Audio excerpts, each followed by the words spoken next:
Hello everyone, I am Namrata Jaswal. I am going to teach you M.H. Abrams, a glossary of literary terms. Now I am going to teach you about low burlesque. सबसे पहले बर्लेस्क्यू में क्या था? बर्लेस्क्यू क्या होता है? एक अनकॉन्ग्रुअस क्या होता है? इमिटेशन होता है। एक ऐसा इमिटेशन होता है जो बेमेल होता है, जिसका मैच नहीं होता। कोई भी सीरियस वर्क है उसका इमिटेट करके क्या किया जाए, उसको हास्यास्पद बना दिया जाए, तो उसे बर्लेस्क्यू कहते हैं। अब देखिए, अब पिछले वीडियो में मैंने आप लोगों को हाई बर्लेस्क्यू के बारे में बताया था। अब मैं आप लोगों को लो बर्लेस्क्यू के बारे में बताने जा रही हूँ। लो बर्लेस्क्यू के वैराइटीज़ ऑफ लो बर्लेस्क्यू क्या कह रहा है? वैराइटीज़ ऑफ लो बर्लेस्क्यू के क्या है, कितने प्रकार होते हैं। इससे पहला दिया है ह्यूडिब्रस्टिक पोएम। ह्यूडिब्रस्टिक जो नाम है वो सैमुअल बटलर का एक वर्क है जो कि 1663 में आया है, ह्यूडिब्रस। उससे इसका नाम पड़ा Hudibrastic poem. Hudibrastic poem takes its name from the Samuel Butler's Hudibras 1663 में से लिया गया है। विच सैटराइजेस, यह जो पोएम है यह सैटराइज करता है rigid puritanism by describing the adventures of puritan knight. Sir Hudibras एक प्यूरिटन, जो प्यूरिटन धर्म होता है उसका एक नाइट रहता है, जो कौन रहता है? सर ह्यूडिब्रस। उसके एक रिजिड, उसके ऊपर क्या करता है? प्यूरिटनिज्म पे, उसके थ्रू प्यूरिटनिज्म पे सैटराइज करता है। Instead of doughty deeds and dignified style of the traditional genre of the chivalric romance। एक जो नाइट रहता है उसके जो एक योद्धा जो है उसके बारे में जो भी वर्क लिखे जाते हैं वो कैसे वीरतापूर्वक लिखे रहते हैं, ठीक है। डॉटी मतलब होता है हिम्मत, उसकी हिम्मत को दिखाए जाते हैं, डिग्निफाइड स्टाइल में लिखे जाते हैं। यह ट्रेडिशनल जेनर है चाइवलरिक रोमांस को रिप्रेजेंट करने का, ठीक है। अगर कोई योद्धा के बारे में बताया जा रहा है तो किस तरह से बताया जाएगा? उसके स्टाइल को डिग्निफाइड रखा जाएगा, उसके करेज को दिखाया जाएगा, ठीक है। लेकिन इस जो वर्क है ह्यूडिब्रस, इसमें क्या कहे? अपोजिट कर दिया, क्योंकि ये बर्लेस्क्यू बना रहा है। बर्लेस्क्यू में जो मैं क्या करता है? इनकॉन्ग्रुअस हो जाता है, कि बेमेल हो जाता है। हम बात तो कर रहे हैं किसके? नाइट के बारे में, लेकिन उसके क्या बता रहे हैं? उसकी कमियों को दिखाने लगते हैं। हाउ एवर वी फाइंड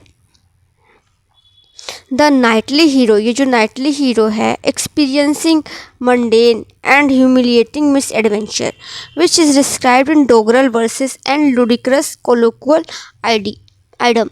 देखिए, ये जो नाइटली हीरो है इसका अनुभव दिखा रहा है कैसे वो संसारिक जीवन में क्या अपमान को सहन करता है, ह्यूमिलिएटिंग मिस एडवेंचर्स दिखाता है। वो युद्ध के मैदान में तो हर एक योद्धा के तरह क्या करता है? वर्क करता है, लेकिन वही संसार में जब आ जाता है तो उसका जो स्किल्स रहता है वो संसार में काम नहीं आएगा, ठीक है। तो वो संसार में जब रहेगा तो वो क्या देखता है? अपने ह्यूमिलिएटिंग मिस एडवेंचर्स को देखता है, और वो संसारिक लाइफ में उस तरह से एडजस्ट नहीं हो पा रहा है जिस तरह से वह क्या युद्ध के मैदान में हो पाता है। तो यहाँ पे जो नाइटली हीरो है वह क्या कर रहा है? मंडीन हो जा रहा है, ह्यूमिलिएटिंग हो रहा है, और उसको सैमुअल बटलर ने क्या दिखाया?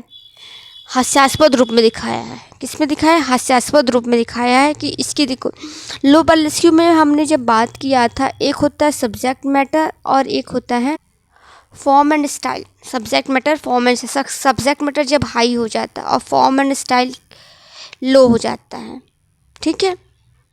तो ये हमारा लो बर्लेस्क्यू होता है। सब्जेक्ट मैटर जब हाई रहता है और फॉर्म एंड जो स्टाइल दिया जाता है वो लो दे दिया जाता है। तो यहाँ पे जो सब्जेक्ट मैटर है नाइटली योद्धा के बारे में है, वो युद्ध के मैदान में क्या करता है? लड़ता है, अपने देश को विजय दिलाता है।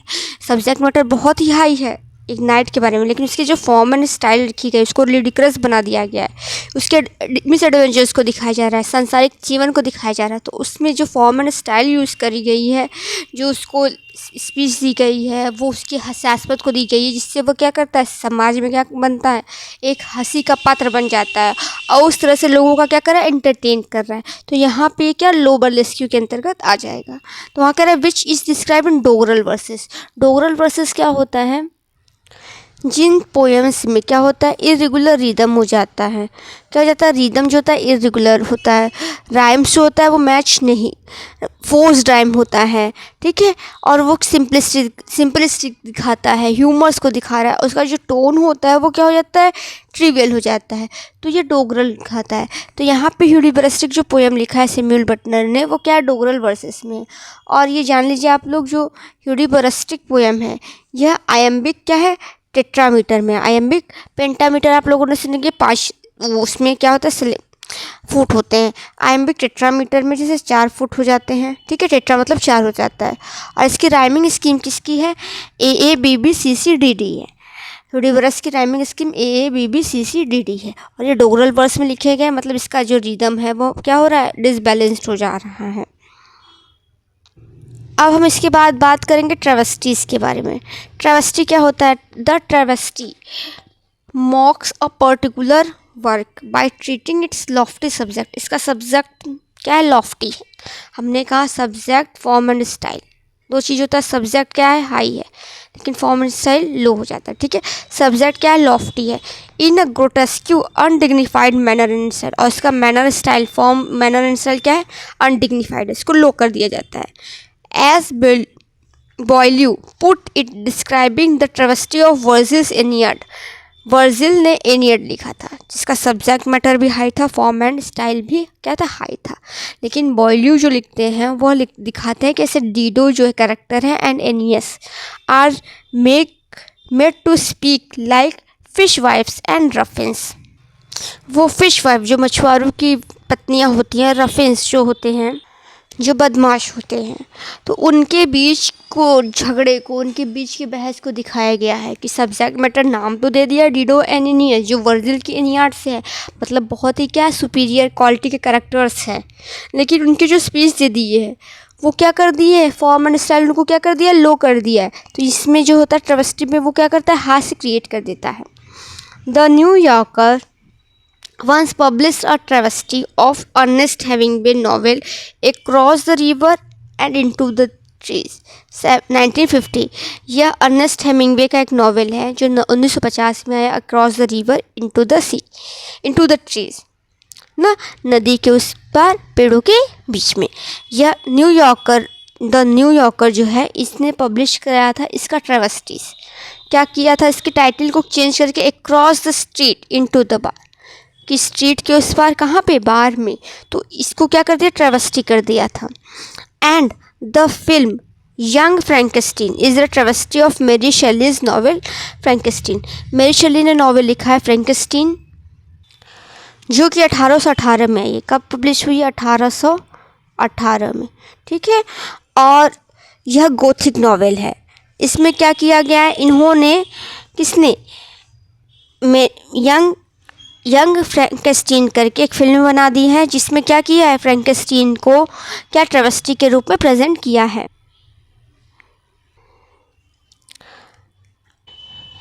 Another form of burlesque is the lampoon. जो बर्लेस्क्यू का अगला जो है फॉर्म है वो क्या है, लैम्पून है। बर्लेस्क्यू का अगला फॉर्म क्या है, लैम्पून है। अब देखिए यहाँ से थोड़ा चेंज हो जा रहा है। अभी तक आपने बर्लेस्क्यू में पढ़ा हाई बर्लेस्क्यू, लो बर्लेस्क्यू, ठीक है। अब ये चीज़ लैम्पून जो होता है सेपरेट हो जाता है, जो वैरायटीज़ आपने दिए हैं लो बर्लेस्क्यू के, हाई बर्लेस्क्यू से सेपरेट हो जा रहा है। क्यों सेपरेट हो रहा है, ध्यान से देखिएगा। कह रहा है another form of burlesque is a lampoon. Lampoon क्या होता है, अ शॉर्ट सटारिकल वर्क होता है। सटायर क्या होता है, किसी भी पर्सन पे क्या करना, व्यंग करना, ठीक है। हम पिछले जो वर्क है उससे प्रभावित नहीं होंगे। अभी तक बर्लेस्क्यू में आपने देखा था कि जब पैरोडी की बात आई थी उसमें पिछला जो वर्क लिखा गया था, जैसे कि आपका स्प्लेंडेड शिलिंग था, जो कि जॉन मिल्टन के पैराडाइज लॉस्ट से प्रभावित होकर लिखा गया था, पैरोडी था। मॉक एपिक जो था रेप ऑफ द लॉक, जो कि एक इवेंट घटित हुआ था, उससे प्रभावित होकर लिखा गया था। ह्यूडिब्रिस्टिक किसी योद्धा है, उसके फीचर्स को क्या करके हटा करके उसको लुडिक्रस बना करके रिप्रेजेंट किया गया था। ट्रेवेस्टी में भी आपने देखा जैसे जो मेरी शेली का जो वर्क है फ्रैंकेस्टीन, उसको क्या करके सब्जेक्ट हॉरर को क्या करके कॉमिक रूप में प्रेजेंट कर दिया गया था यंग फ्रैंकेस्टीन में। लेकिन यहाँ जो लैम्पून आ रहा है यह डायरेक्टली सटारिकल वर्क है, ठीक है। अब यहाँ से देखिएगा, लैम्पून अ शॉर्ट सटारिकल वर्क और a passage in a longer work. ये एक शॉर्ट सटारिकल वर्क भी हो सकता है और कोई एक बड़ा वर्क है, लॉन्गर वर्क है, उसमें एक पैसेज के रूप में भी देखा जा सकता है। किसको? लैम्पून को। Which describes the appearance and character of a particular person in a way that makes the person ridiculous. अब देखिए, यहाँ कह रहा है कोई एक करेक्टर को हम नॉर्मली रख दे रहे हैं, किसी एक करेक्टर को रख दे रहे हैं जो कि इसको क्या कर रहा है, वो पर्सन हमें हंसा रहा है, तो हमारा लैम्पून हो जाएगा। यह किसी से प्रभावित नहीं है, किसी प्रीवियस करेक्टर, किसी प्रीवियस इवेंट, किसी प्रीवियस वर्क से प्रभावित नहीं होता लैम्पून। ये नॉर्मली कोई एक पर्सन होता है, उसको हम रिप्रेजेंट कर देते हैं कि यार लोगों को हंसाने के लिए, ठीक है, पर्टिकुलर पर्सन को इस तरह से कि आप पर्सन को क्या करें, हंसाए, तो वो हमारा क्या हो जाता है, लैम्पून हो जाता है।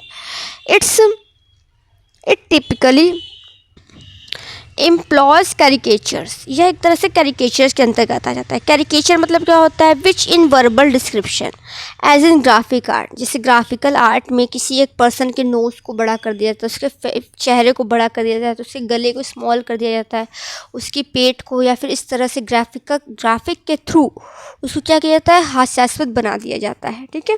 या वर्बल डिस्क्रिप्शन में आ जा रहा है, एग्जेगरेट्स और डिस्टॉर्ट, या तो बढ़ा चढ़ा देता है किसी चीज़ को या फिर डिस्टॉर्ट कम कर देता है। फॉर कॉमिक इफेक्ट, हम उसको देखते हैं तो क्या करते हैं, हमें हंसी आ जाती है, ठीक है, तो वो क्या होता है, कैरिकेचर हो जाता है। A person distinctive physical features और पर्सनालिटी ट्रेट्स, उसकी जो पर्सनालिटी ट्रेट्स है या उसके फिजिकल फीचर्स हैं, तो उसको बढ़ा चढ़ा के जब रिप्रेजेंट कर दिया जाता है या फिर उसको डिस्टॉर्ट कर दिया जाता है, तो वो हमारा कैरिकेचर हो जाता है। John Dryden's Absalom and Achitophel 1800 और 1681 में जो लिखा है जॉन ड्राइडन ने, Absalom and Achitophel includes a famed 25 line lampoon of Zimri. 25 line का एक लैम्पून है। लैम्पून क्या होता है, एक satirical work, short satirical work होता है या फिर किसी एक लंबे से वर्क में एक पैसेज हो जाता है। तो यहाँ पे एब्सलम एंड एचिटोफेल एक लॉन्गर वर्क है, उसमें एक 25 लाइन्स का क्या है, एक पैसेज है जिसमें जिमरी के ऊपर क्या किया गया, लैम्पून किया गया है। समझ में आया आपको। ड्राइडेंस कंटेम्पोररी, जो क्या है, ड्राइडेन के कंटेम्पोररी है, ड्यूक ऑफ बकिंघम। और इस पोएम्स की लाइन्स देखिए,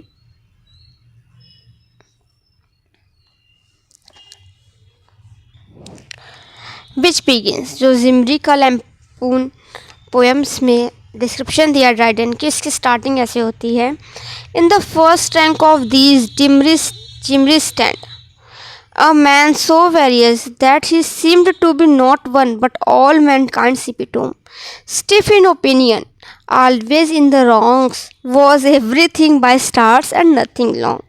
कह रहा है फर्स्ट और रैंक वह अदर कैरेक्टर से क्या कर कंपेयर करते हुए कहता है, इन सब में जितने भी कैरिकेचर्स हैं, जितने भी लैम्पून्स उसने बनाया, सब में सबसे फर्स्ट पहले नंबर पे कौन आता है, जिमरी आ जाता है। और मैन सो वेरियस, वो उसके अंदर इतनी विभिन्नताएं हैं, that he seemed to be not one, उसको देख के ऐसा लगता नहीं है कि वो कोई एक है, बट ऑल मैनकाइंड्स एपिटोम, लेकिन अपने साथ इतने फीचर्स रखे हुए हैं, इसको देख के लगता है कि सारे ह्यूमंस की क्वालिटी जो उसकी है, जो हास्य क्रिएट करती है, वह सब किसके अंदर है, जिमरी के अंदर है। स्टिफ इन ओपिनियन, जो अपने विचारों पे क्या स्टिफ है, अड़ियल है, ज़िद्दी है, और वो ऐसा विचार करता है, ऐसा कॉन्सेप्ट रखता है। ऑलवेज इन रॉन्ग्स, जो हमेशा क्या होते हैं, गलत होते हैं। वह वॉज एवरीथिंग बाय स्टार्ट, वो शुरू तो करता है, सब कुछ शुरू करता है, एंड नथिंग लॉन्ग, लेकिन कोई भी कार्य उसका लास्ट तक, लंबे समय तक चलता नहीं है। तो इस प्रकार से ड्राइडन ने जिमरी पर क्या किया है, लैम्पून को लिखा है। द मॉडर्न सेंस ऑफ बर्लेस्क्यू, अब कह रहा है जो बर्लेस्क्यू का मॉडर्न सेंस है, एज अ थिएटर, किसमें, थिएटर में, from devices historically from place, अब प्लेस की बात आ रही है, ठीक है। अभी तक आपने पोएम्स में देखा था बर्लेस्क्यू, ठीक है। अब यहाँ नॉवेल्स में देखा, अब यहाँ प्लेस की बात आ रहा है। विच बॉग्ड सीरियस टाइप ऑफ ड्रामा, जितने भी सीरियस टाइप ऑफ ड्रामा है उनका क्या कर रहा है, हास्य कर रहा है। बाई एन इनकॉन्ग्रुअस इमिटेशन, ऐसा इमिटेशन जो क्या है, मैच नहीं हो रहा है, जो सीरियस टाइप ऑफ ड्रामा है उसको मैच नहीं कर पा रहा है, बल्कि उससे क्या क्रिएट कर रहा है, हास्य क्रिएट कर रहा है। जॉन गे बेगर ओपेरा 1728, यह क्या है, एक सीरियस टाइप ऑफ ड्रामा है। जॉन गे का बेगर्स ओपेरा क्या दिखा रहा है, सीरियस ड्रामा है। Which in turn become the model for the German three penny opera by Bertolt Brecht. यह जो एंड कुल्ट वेल 1928, इससे ठीक 200 साल बाद Bertolt Brecht and Kurt Weill ने थ्री पेनी ओपेरा लिखा था। Was a high burlesque of Italian opera, जो इटालियन ओपेरा में एक हाई बर्लेस्क्यू का एग्जाम्पल है। अप्लाइंग, ये क्या अप्लाई करता है, it's dignified formulas to a company of beggars and thieves, जहाँ पे बेगर्स जो रहते हैं, भिखारी, और जो थीव्स रहते हैं, उनकी कंपनी, उसके ग्रुप को क्या दिखाया जाता है, डिग्निफाइड फॉर्मूलाज के साथ दिखाया जाता है। A number of the comic musical plays by Gilbert and Sullivan in the Victorian era also include elements of high burlesque of the grand opera। तो बहुत सारे क्या है, कॉमिकल म्यूज़िक प्लेस है, जैसे गिलबर्ट और सुलिवन का, किसमें, विक्टोरियन टाइम में, जो क्या हाई बर्लेस्क्यू, ग्रैंड ओपेरा के हाई बर्लेस्क्यू में एलिमेंट्स को क्या करता है, इंक्लूड करता है। Thank you everyone for watching my channel.